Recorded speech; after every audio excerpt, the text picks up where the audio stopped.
by my friend, the fabulous Mike Kadlick, here to take some mailbag questions from earlier in the week. Take any questions you all have live. Appreciate you waiting on us. We record another show for you, which will be out very soon, our gambling prediction show.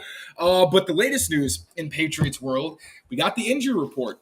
We did. So taking a look, new addition, we had Trent Brown, who popped up with a chest injury, which is interesting because we actually saw him in the locker room. He seemed fine. Nothing seemed odd or anything like that. Mike, do you have any really big thoughts on that one?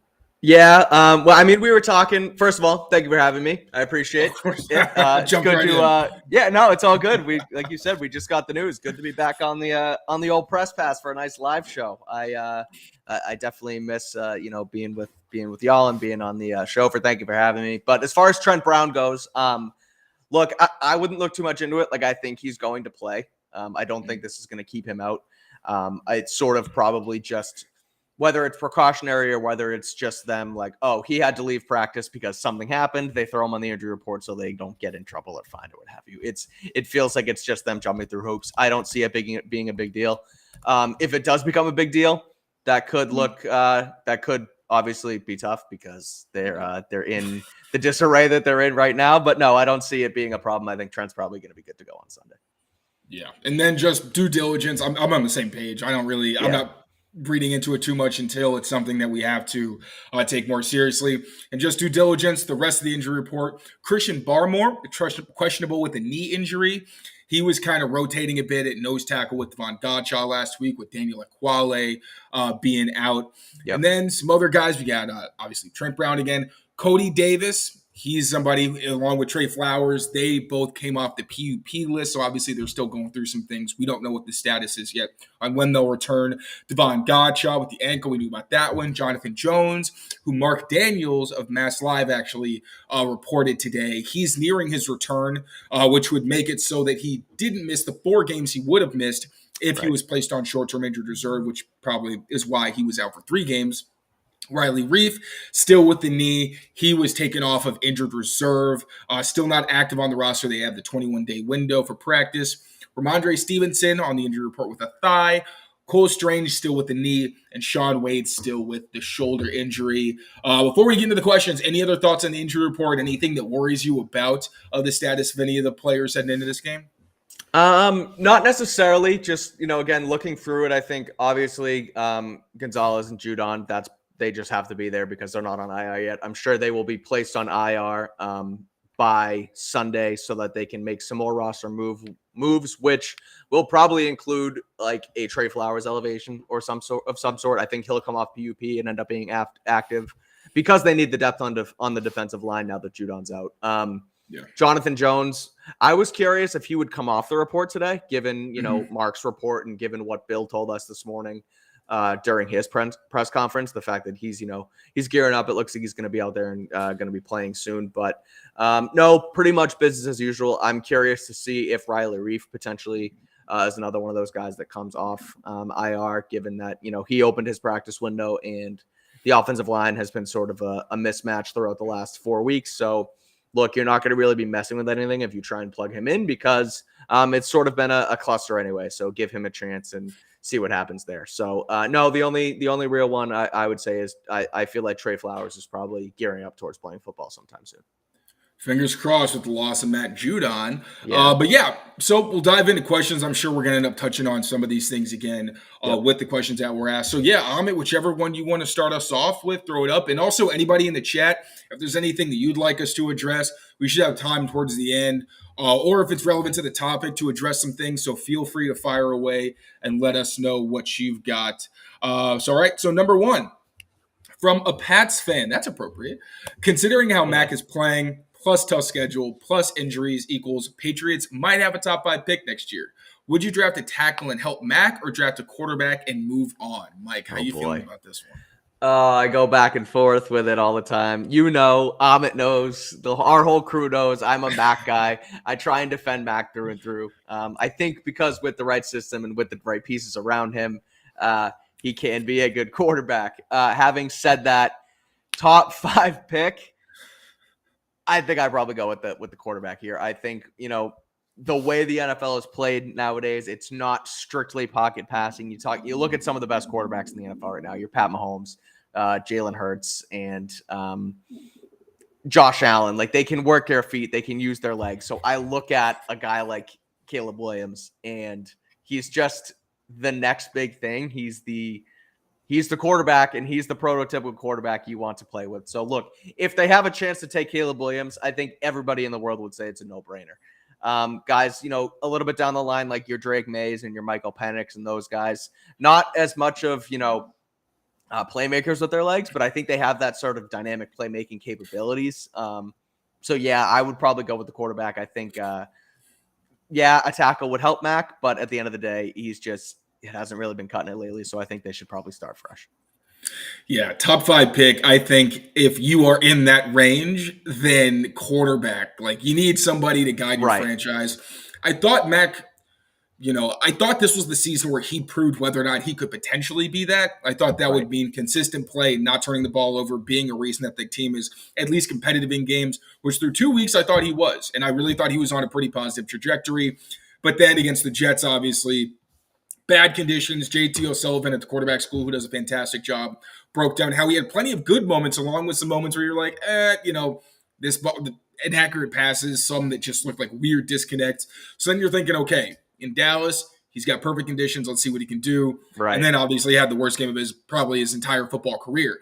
So because that game was so bad, it makes me a little skeptical over whether or not only is he a franchise quarterback, but is he somebody that you really want playing even beyond this year if you are in position to get a quarterback? So, yeah, I feel like quarterback's a no-brainer. Offensive line, I think they still need help, but at the same time, like, if you got to pay a guy, sure. If you got to pay a tackle, if you got to pay a receiver, obviously we know Belichick's philosophy. He isn't really going out to throw a lot of assets at those positions necessarily, but at the same time, quarterback is the highest paid position by far in the league. Yeah, the only guy the only thing I would say that would maybe sway me away from the quarterback is if, let's say, this season continues to go on this trajectory and they keep losing games, but we continue to see the Mac Jones we saw in weeks 1 and 2, where it's like close games, potentially has it. He's not lighting the game on fire like he did in Dallas, where he's making the right decisions, but everything else around him isn't working. Then maybe you go for Marvin Harrison Jr. from Ohio State, who's like a top flight wide receiver 1 immediately once he steps on the NFL field. Maybe in that situation, you go for something like that. But other than that, no, I think it's you go with the QB. All right. So I think we are agreed. Got to go quarterback. Yeah. And I think that's either way. Sorry, Mac. Even if Mac plays well, I think that's just good business. So, yes, all right, Amit, what we got next on the docket? From Willionaire. That's cool. If the Patriots go 1-5, how hot does BBC become? Assuming he means Bill Belichick. Yes. The rumor is Mayo is a successor, but do we really want another defensive-minded coach when the offense has been so bad post-Brady? I'll take this one to start. Okay. I think Bill's seat, I've been one of the people saying that it was kind of ridiculous that he would be on the hot seat after, yes, last season was bad, but for the most part, he was dealt some pretty tough hands. Although I think last year was pretty much heavily self-inflicted. And the reason why it's like, all right, he may not be in the best position, but it's like if he repeats last season, yeah, it's fair to say he's on the hot seat. I didn't think that'd be a possibility, but here we are. And I think now we're starting to see the effect of, I still didn't think they should have overpaid for a right tackle, but they didn't have a plan at tackle, period, which is where I think a lot of the blame falls. And then I was one of the people who thought that Mac Jones could get by if he had a lot of consistent veterans. Now, one, I don't think a lot of those veterans are either performing the way we expected or being used the way we expected. But at the same time, it doesn't matter. If this team, if Mac Jones has another game like he had last week, or we have another performance where they get their doors blown off, I do think that we're looking at a legitimate chance at Bill Belichick loses his job, steps down, however they want to phrase it. I think we're going to see Mayo step into that role. I think the whole defensive-minded coach thing is overrated because the defense isn't the reason this team is losing games. The defense has been a major reason that they've been competitive for the past few years, despite bad quarterback play. And, Josh McDaniels is a head coach right now. And if he comes back, do you want him as your head coach? I really don't think it matters. If you have a good coordinator, Right. Like if you have a good coordinator, if you have good leadership, if you have somebody who knows how to run an offense, I think that's more important than whether or not that person's the head coach. Yeah. Just sort of, I guess, reading the tea leaves. I wrote about this a little bit earlier this week.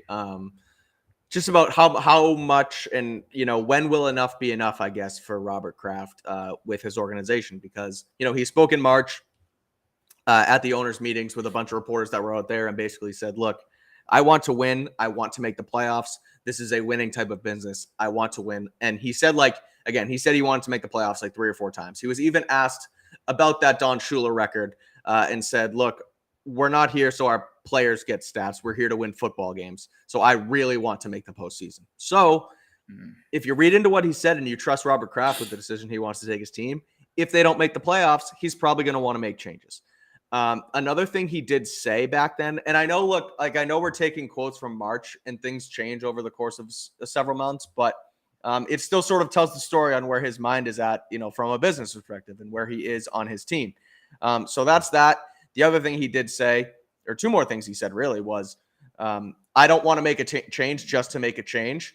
I've learned in my business ventures that you make a change if there's something better out there and there's a better option out there. Mm-hmm. And then he followed up later saying, Gerard Mayo is a great head coach. We want to keep him around, or Gerard Mayo is going to be a head coach in this league. We love him and we want to keep him around long term. Put those all together. If they don't make the postseason and he thinks Gerard's a better option, Mayo is going to be the next head coach. Like, that's sort of just the way this lines up, right? And so I don't know if they're going to fire Bill mid-season. Like, I don't think you're going to see him walk out the door when they go 1-5. But I think you're going to see if they go 1-5, excuse me, I'm sorry. But yeah, I'm using their question. If the Patriots go 1-5, how hot does the seat become? I think the seat's already kind of hot. I think it's already getting there. If they get to 1-5 and it's, a complete unwinding, unraveling like we've seen, his seat's going to get hotter. And I think that Mayo talk is going to start to get very real. And it's going to start to get real, not just at the end of the season, but like literally in November if they do get to 1-5. Yeah, and the point that you made where Kraft said, like, I don't want to make a change to make a change. I feel like a lot of the, like, fire Bill talk the past few years has been mostly that. It's like, okay, you don't want Bill Belichick, but who do you want? Exactly. But now that we know that there is some kind of succession plan in place, obviously Matt Groh is in a position where he could possibly take over for Bill as a general manager. Yep. It's no longer like, okay, but who is going to step up on this staff? Like, we don't really know what it is. They've laid it out for us, made it very obvious. So now I think, you have to start taking it seriously, especially – Right. And especially this season where all the talk was like, all right, they've got everything. They've got the offensive coordinator. They're missing some pieces, but if Mac Jones is that guy, you should still be doing pretty well. And, Bill is more of a defensive guy, more of a special teams guy. He has his hand in everything, but we know he's more hands off with the offense. Right. So there's a part of you that says, okay, well, if the offense is the reason they're losing, then that's not really on Bill necessarily, but when it's turnovers and when the offense is actively losing you games and it feels like more of a discipline thing and they're just not executing in big situations, that trickles down from the head coach. If you're turning the ball over, that starts at the top. So, I kind of talking around it again, but I do think this may be a situation. If things keep getting bad or get worse or don't get significantly better, where Bill Belichick. And what a way for his tenure to end should it go that way. Like, there's this clear breaking point between him and Brady. And it's truly too bad because I do believe Bill is the greatest coach of all time. And he's one of the best football minds to walk this planet. But it hasn't been great since Tom left. And the fact that there's a chance that it spirals this badly and he does not catch that Shula record because of how bad he's been post Tom, it's a tough look for him. And it's kind of too bad because, again, I have oodles of respect for that guy. And I think he's the greatest coach, potentially of all time. So tough here. And I think the debate over he couldn't have done it without Brady and all those things, I think those are sports bar arguments where, sure, it's fun to talk about, but realistically, it just boils it down into a place where it's almost like a useless conversation because clearly neither one of them would have had the success they had without the other. They're both brilliant at what they do and both brought out the best in each other, yada, yada, yada. But yeah, man, just for the sake of debate, it's going to be really hard. Yeah. Can you rationally explain it? Yes, but it's going to be tough to be like, it was still a lot of Belichick that had to do with all those wins because it looks so bad. Before we get to the next question, though, we got to pay those bills. Throw it to our friends at Fanduel, Amit, please and thank you. into action this NFL season with Fanduel, America's #1 sportsbook. Right now, new customers get $200 in bonus bets guaranteed when you place a $5 bet. That's $200 in bonus bets, win or lose. If you've been thinking about joining Fanduel, there's no better time to get in on the action. The app is so easy to use. There's a wide range of betting options, including spreads, player props, over-unders, and more. So visit FanDuel.com/Boston and kick off the NFL season. Fanduel, official partner of the NFL.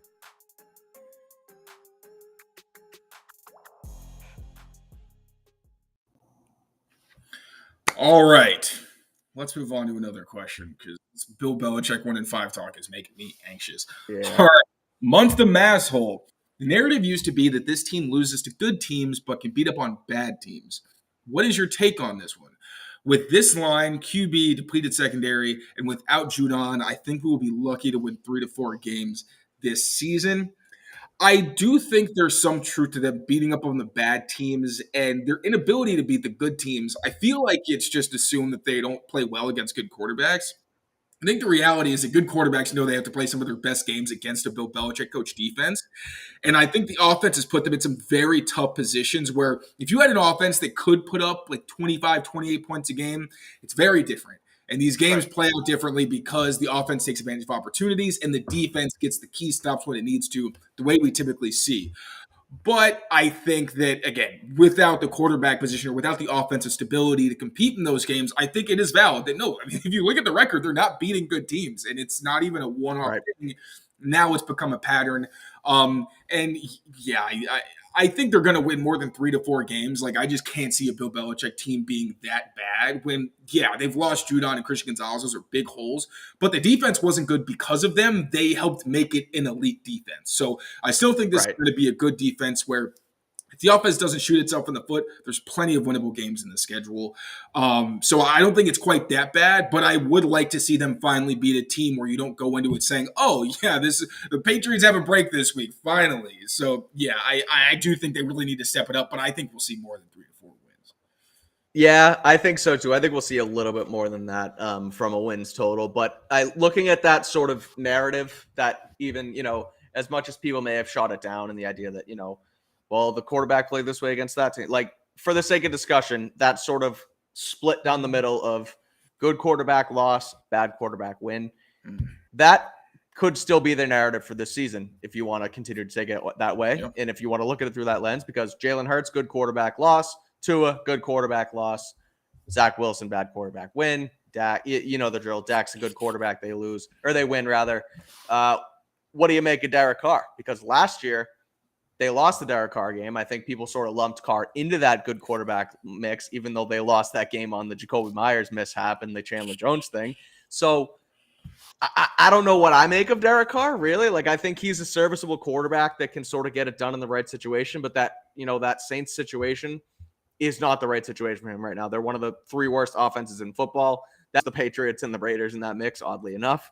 But if that's your narrative, I think that this should be a winnable game for them. As far as the depleted secondary and being without Judon, I think that is going to hinder their defense. I think, the one real bright spot of this team so far was Christian Gonzalez. I think the idea that they brought him in, he fell to them at 17. He was a plug-and-play cornerback one. They're going to hurt in that department moving forward. Yes, you bring in J.C. Jackson. Yes, you get Jonathan Jones back. Yes, you might get Jack Jones back, but at the end of the day, none of them are better than Christian Gonzalez. So that's going to sort of, go down a step. And then looking at where Judon is and that sort of room, I think you need a lot from Josh Uche here. He had a career year last year being that number 2 to Judon. So now you got to, see what he can really do and really bring as that pass rusher number 1, if you will. So to answer the question, I think they'll probably get a little bit more than 3 to 4 wins, but they're going to have to, really start to bang out some of those hard-nosed games if they want to get to it. Fingers crossed, man. I don't know. Yeah. Like, Ahmed's been joking around that these next 2 weeks might not be great. Dog, I don't know if the fan base would be able to handle Well, that's the thing, too. It's like, okay, you look at these 2 games, and it's the Saints and the Raiders, 2 winnable games. Right now, you're 1-3. If you win those games, all of a sudden you're 3-3, you're 500, and then everyone starts talking about, oh, well, they can sneak into the playoffs again. Mac has a couple good games. The defense looks good, and they start to, they take an identity of, well, no one's coming to save us, the t-shirts, and the guys go out and nobody comes to save them, and they still play pretty good. So if that's the case, you might sort of start to get momentum. But if they do lose one or two of these games, it might really unravel right in front of their eyes. So, and the Saints aren't a bad football team. I don't think that the Raiders are lacking in terms of a lot of their talent. But the Saints especially, they're not a bad team, so I don't think losing to them is one of those like, whoa, you're losing to. I think it's all right. The defense is going to do its job, but can the offense do enough to get them enough points? And the Raiders, like, they got to win that one. That's just point blank period. All right, Amit, what we got next up? From Woofite, White should be a critical piece with Judon out, and Mills may play more corner with Gonzalez out. Which gap in the defense are you more concerned about? You want to take this one first? Yeah. And I'm going on the fly here. I'm kind of trying to think of what I think there, because I think if I look at the answers they've given themselves to these problems, where you bring in J.C. Jackson, Jack Jones could come back, but he obviously hasn't been there yet. I think they think that their bigger gap is corner. I think they can get by along the defensive line, because you have Trey Flowers in the building, you have Josh Uche, and you sort of have answers to the test there. I think they don't think they have answers at corner, so I'm going to trust them, and I'm going to go with cornerback, because they sort of pulled the fire alarm with the J.C. Jackson thing. JC has not been great since he left here. I'm not saying he can't come in and be great again, but he has to get reacclimated. He has to get his head back on his shoulders, and he has to, ball out like he was when he was Mr. Interception here 2 years ago. Can he do that? We'll see. But it was big time panic button at the cornerback room, and they sort of just let the defensive line come in, and Trey Flowers rises to the top on PUP list, and you go from there. So I am personally more concerned with the cornerback room.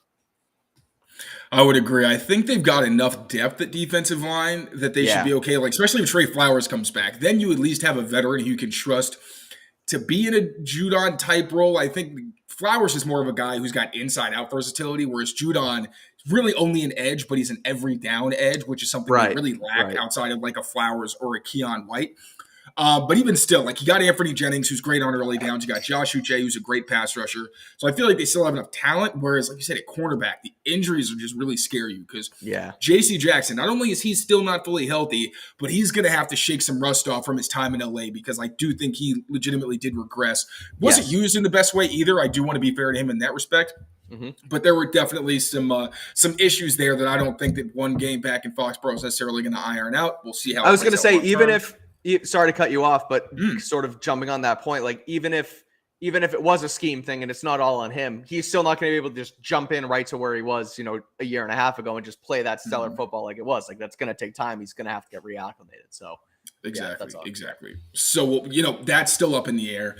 Jonathan Jones, he's good, but I think you can't know until you see him out on the field, out there consistently. So he's great when he's out there. We all know that, but I'm worried about whether or not he's going to hold up the rest of the season. Then Sean Wade, I think he filled in admirably, but you did see issues in coverage at times. His pursuit angles, his tackling, sometimes just like the instincts. Like, he's fine when routes break into his leverage when he's in off coverage, but he can get turned around because he doesn't always keep his eyes on the receiver's hips. When you're looking at the head, good receivers are going to throw in some fakes and get you behind. That happens to him pretty often. And then Miles Bryant. Like, I think he's having one of the best seasons of his career. He's really stepped up. Been put in a couple tough spots when he's had to cover Jalen Waddle and CeeDee Lamb solo outside. But for the most part, I mean, he's been really, really consistent. So I want him to be back in the slot where I think he's more comfortable. But still, like, he's been put in positions where he is not at his best. And I think that's once again because of the corner depth. And if JC and Jonathan Jones, who are now your two best corners, are injury concerns, it's just a situation that really scares me. I thought Jalen Mills actually performed really well in the slot when he was called upon. I think he's just got the instincts and physicality to really thrive there. So that's one of the few bright spots, I think, at the position, although we're not sure how he's going to be deployed and if his playing time is actually going to see an uptick now that they've got JC. But yeah, I definitely think that cornerback is a scarier position, especially considering it's not a position where you rotate guys like the defensive line. This is you're 100%. On the field every single play, run, pass, critical situations. So I think that's got to be at the top of the list. So moving on, we're going to start taking, unless you got something else you want to add, Mike. No, that's that. Just cornerback. I think, you talk about it. Like Gonzalez played every single snap at corner besides the one touchdown in the Jets game. And all of a sudden he's gone. Like that's going to be much more of an adjustment than a rotational position. Yeah. So, now Amit, we're going to start taking some live questions as more than a thank you for tuning in with us. Also, you guys asked some pretty great questions. So we'll start with, this is fun. Would this team be better with Justin Fields? Which is an interesting question, considering the 2021 class. It's Brian. Oh, it is Brian. I didn't even look at the name. Oh, thanks, man, bud. that's good thanks, stuff. Yep. Stirring the pot over here. Well, the 2021 class, like I've been tweeting about it. They had a pretty great week, and Mac Jones is kind of an outlier. It's still hilarious. But Mike, I'll let you take this one away. Yeah, I don't know. This was our topic of conversation all day today, this Friday afternoon at Gillette Stadium. I don't know if they would be. I don't know how he fits their, this O'Brien system. So I don't know whether you bring him in and you plug and play. I don't know if I necessarily like the fit. I still trust Mac a little bit. I know Justin Fields has had 2 great games for Chicago. And I know Mac obviously struggled this week. So again, I don't want to give up Mac. I don't want to give up on Mac yet in comparison to Justin Fields. I think Mac has the potential to be better than Justin Fields. We're obviously looking at it in sort of a smaller microscope, but sort of like a smaller sample size, I guess, if you will, because Fields has played so well, Mac's been so bad. So I'm going to stick to my guns, and I'm going to say no, they wouldn't be better just yet, but I want to hear what you have to say. Shoot. We saw what Billy O did with Deshaun Watson. We saw what he even did with Malik Cunningham in a very small sample size. That's true. I think it could be interesting. I don't think he fits what the Patriots want. Like, that's why they didn't pick him. I think the down consistency just isn't there. Obviously, the upside is through the roof. So, man, I want to say yes, but I know I'm being a prisoner of the moment. And plus, to be fair, like the Bears actually tried to surround Justin Fields with talent, and they're finally using him the way he's supposed to be used. So, would he be doing much better with this Patriots team? I think he gives you some big runs, and I think he definitely provides more playmaking ability in that sense. But I don't see the team being much better off because I think you'd also get more negative plays. He's also looked great. He's also looked great the last 2 weeks, and he has DJ Moore that he's throwing the football to. DJ Moore has been unbelievable, and he'd come here and he wouldn't have a DJ Moore. He wouldn't have the weapons he has in Chicago, and the weapons in Chicago aren't even that great, but they're better than they have here. So I'm sticking with Mac for now. Excellent point. Yeah. Thank you so much for chiming in, Brian. We appreciate it. I'll see you Sunday. What are your thoughts on the perpetual 8-9 we seem to be at, and the fact that we will never be bad enough under Belichick to get a top 5 pick? Thank you, Alec. I'll take this one away real quick because I'm kind of throwing the last few at you. It's not fun for sure. Sports are supposed to be an escape, and 8-9 when you're obviously Patriots fans spoiled a little bit because there's been a lot of success, so the standards are a little different. But yeah, it's been tough, and the idea of not getting the top 5 pick, it's that double-edged sword where if you're not good enough to be in the playoffs, you'd like at least to get some hope. So it's a tough position to be in. But at the same time, if they get a top 5 pick, as we've already talked about, the Belichick era might be over anyway, and that would be it going down kind of in flames, but it'd be the start of a new era. So honestly, I'm conflicted. It's been a few years, and I kind of miss playoff wins. So it's like, what are my thoughts? My thoughts are it sucks, but if it's going to be bad, I would prefer to get a top 5 pick. I think so too. I think you're sort of sitting in that like NFL purgatory here, where you're not good enough to make the playoffs, or at least even when you make the playoffs, that one year you get knocked out in the first round, but then your floor is like 7-8 wins. And so you don't have the opportunity to bring in that generational franchise altering quarterback. Even Mac Jones, he was the 5th quarterback taken at pick 15.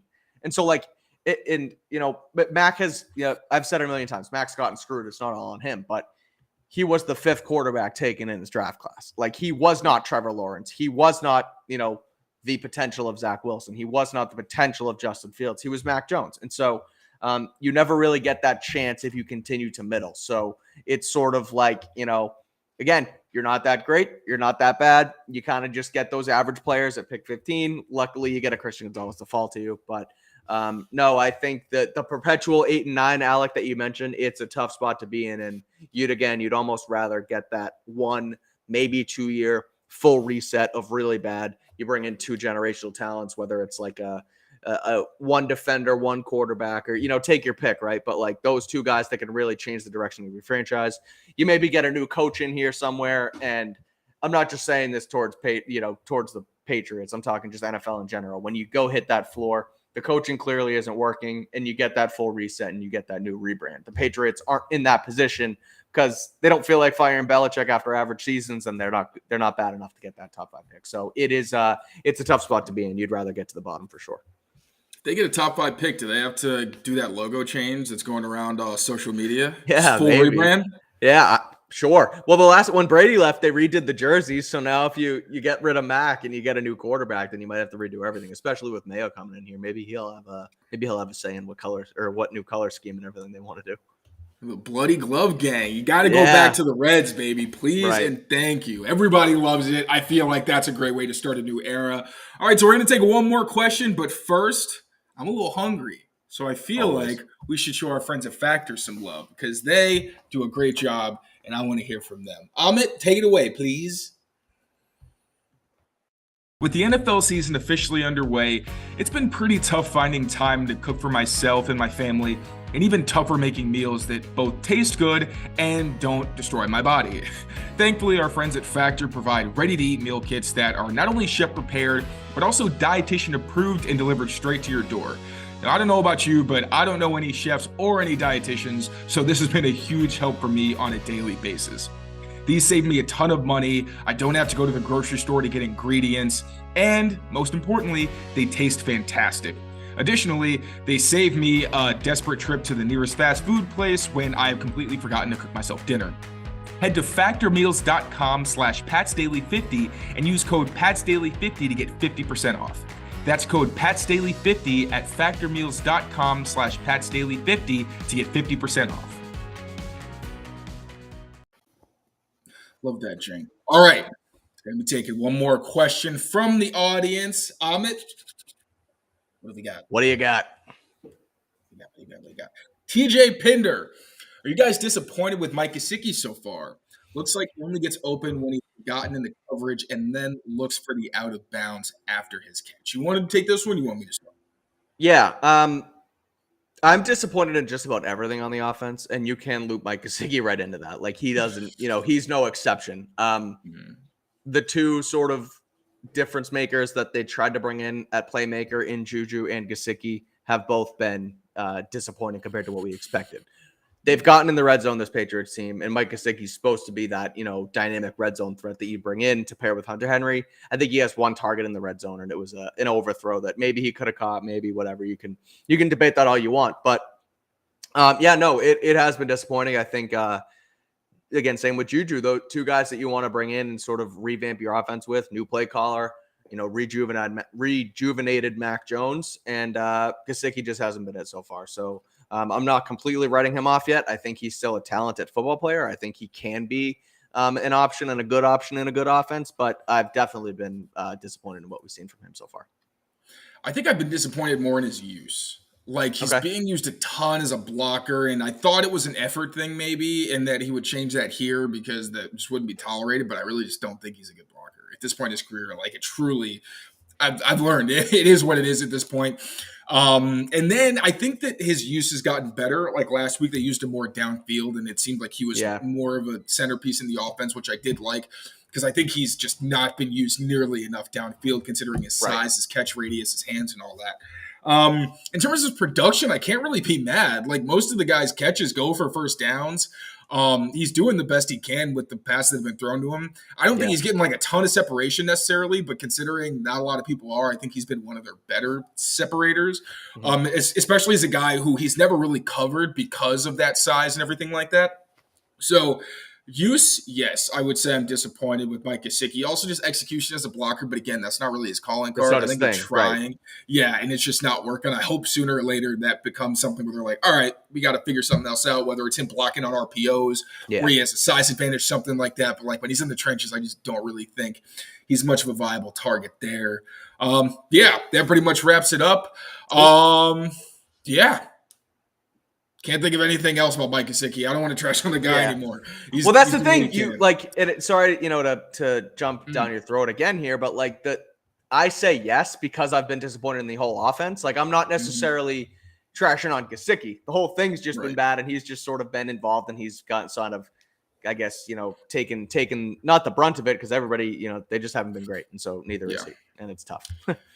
But hopefully this week will be the turning point for the Patriots offense. It is a tough Saints defense, but with Max back against the wall, hoping to see a career best performance from him after last week. I think we all know what it was. But thank you all so much. Need it. We all need it.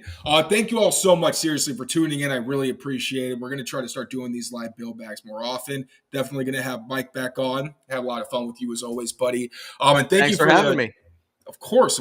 We love you so much. Thank you for your questions in the chat, your interactions in the chat. Again, tuning in. We love you guys. Take care of yourselves. Take care of each other. Enjoy the weekend. Yes. And we will see you next time. Peace.